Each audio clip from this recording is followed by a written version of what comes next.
the Elizabethan era. In today's video, I'm going to be telling you guys about my transition from medicine to business.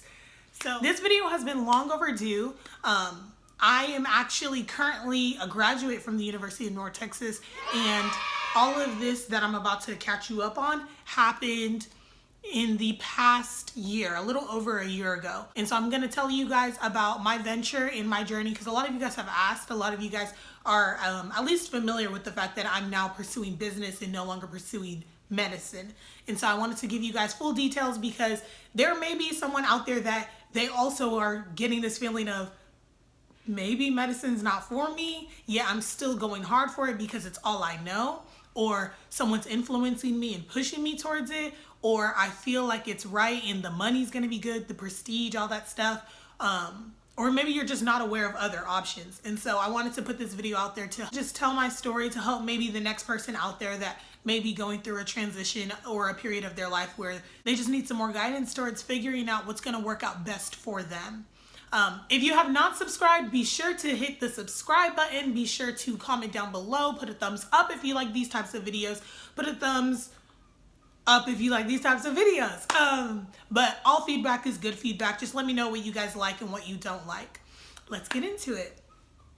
Before we get into this video, as you guys can see, there is a dog. He is not a stuffed animal. He's a dog. You want to say hello? You want to say hello? Come here. Come here. Come here. Come on. He's getting kind of shy. But I promise you he has all the energy in the world. He's actually a puppy. His name is Roman. This is my sister's dog, not mine, if any of you guys are asking or wondering.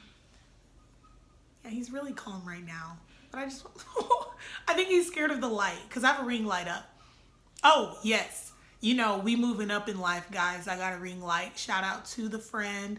Shout out to Vaughn. She's amazing and awesome, because she knows my heart and she knows exactly what I need, even though I don't want to spend the money on it. So yeah, those are real friends, guys. Those are real friends. But yeah, maybe he's gonna open up later. It's okay, Roman. Yeah, he'll just be chilling there. For me, so this happened for me when I was in my junior year going into senior year. So some background on me as a person, as a whole, all that stuff, where my mind was, where my focus was. So I was a student athlete. I ran track and field at the University of North Texas. I was very involved on campus and stuff. And my whole focus, like literally since 5th grade, I've been telling myself, like, I'm going to be a doctor. At first I was like, I want to be a pediatrician.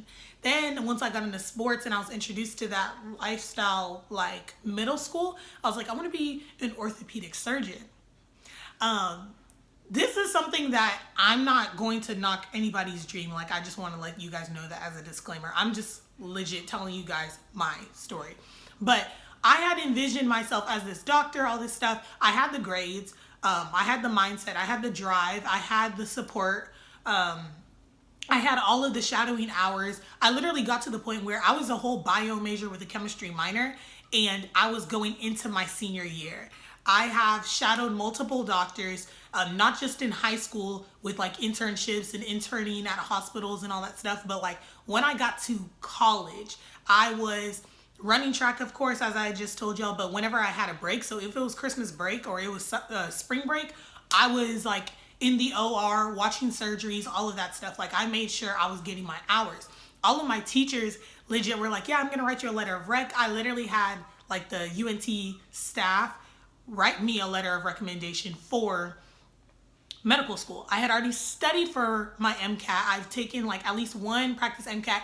And let's just say that practice MCAT was like, bro, anybody who says they want to be a doctor, they must know what they're really getting themselves into. That's all I gotta say, because it was hard. Like, if you put your mind to it, you're definitely capable, but it is hard. And so I knew this is what I wanted to do. Like, I had my mind prepped and stuff. But my head coach for track and field, we had multiple heart-to-hearts, and he was telling me in his office one day, like, Lizzy, bro, like, you can, and he didn't really say it like that, but he was like, you can really do other things with your lives. Like, you are so talented that I think it's great that you want to be a doctor because you have this heart to help others, but you can do other things. So why is it that you want to be a doctor? And at that time, no boost, I was injured. And so I was going to an orthopedic surgeon, and I was shadowing him as well as being his patient, if that makes sense. So I was on both sides so that I could really wrap my head around like the fact that, okay, if my passion is to help other student athletes, or even just like the next person to get like a prosthetic leg or whatever, or, you know, rehab them back so that they could be back on the field, be back on the track, be back in the court, then I need to see it on all spectrums. I need to like be in there watching him, but also I need to be in the shoes of a patient. And so he was just telling me like, are you sure this is what you want to do? Because if you like go towards this, it's going to be a lot of research. It's going to be a lot of years on you. It's going to be like, you have to legit pour your heart into it. And he, do not shame him. He was not trying to discourage me by any means, but he was more giving me guidance. Like, I see your talents in this area, but I also see your talents in other areas, but it's left for you to figure out what other area you want to shine in. And so I really appreciate him for, you know, having that talk with me, because he really broke it down. I'm the only person that's trying to get myself to be a doctor at the end of the day.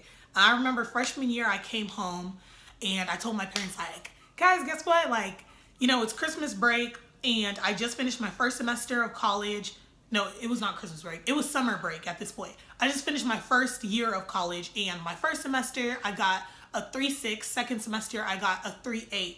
As a bio major with a chemistry minor, running track and being involved. Keep that all in mind. So I overall rounded with a 3.7. And I was like, I'm so excited. Like, that means I can do it. Da, da, da, da.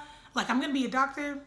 And my parents, being Nigerian parents, I thought they were going to be like, yes, good job. That is good. That is what you need to do. Like, I thought they were going to be like elated, like very excited. Or even asking me like, oh, where are the other points? Like, why didn't you get a 4.0? They were like, that's good. I was like, that's good.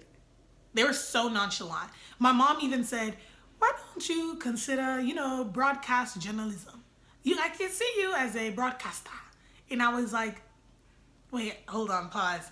I just came home from college. I just told my African parents that I finished with the 3.7, like, you know, Dean's List, all of that, Honor Society inductions, all of that. And y'all are telling me like, that's cool. Like, have I considered other things? And so like my mom's reminding me, and she's like, remember when you were in kindergarten and you were like so artistic and you really liked arts and media and stuff? Are you sure you don't want to go into something like that?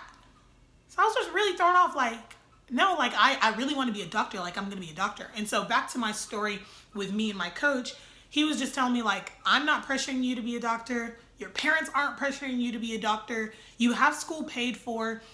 Literally, when you graduate, what are your plans if medicine doesn't work out? Because a lot of you guys that are pre-med, you know, are very aware that gap years are common. It's very common to have a gap year because realistically, during your junior year, you should have been studying and prepping for the MCAT, taking your exam, applied in May when the application's open, and then that next semester, so your first semester of senior year, you're getting callbacks, you're getting interviews, and you're waiting to see who's gonna accept you. And then your second semester of senior year, that's when you get accepted and you go straight.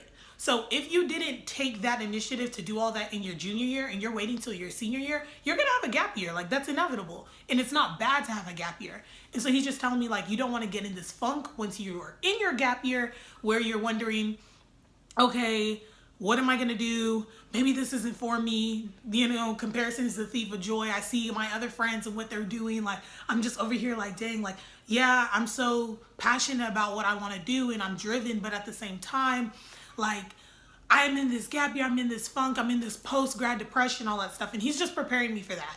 And so he's telling me like, do you have another plan, or is this like legit your plan? Is this what you really want to do? And so he was like, it's really up to you, because I know you're not gonna stop unless somebody like tells you that it's okay to stop. You're putting all this pressure on yourself, you're a perfectionist, all that stuff. So if you want to take, you know, this with a grain of salt, or if you want to take this like to heart or whatever, it's up to you, because I know at the end of the day, you're gonna do what you want to do. And so he was just telling me like, it's literally up to you to say, I'm going to stop studying for the MCAT and I'm going to start my venture on what's next. And keep in mind, I am a junior in college. I have literally set my mind to be a doctor since I was in 5th grade, and I've been prepping myself in that direction. Like in high school, I took clinical rotations, all these type of classes. It's not like, oh, now I'm afraid of blood, or I watch Grey's Anatomy and I want to be a doctor, or anything like that. I legit had already been prepping myself to become a doctor. Nobody else is pressuring me, but I've been prepping myself. And so I'm sitting here like, okay, like I hear what you got to say, but I don't know, man. And he was like, yeah, like it's up to you. And so he planted that seed, and I thank him for it. And just kind of moving forward, that's when I had my realization, like, I am capable of more than being a doctor. And being a doctor is amazing, but I have other talents. So I don't know, like maybe I'm just in between.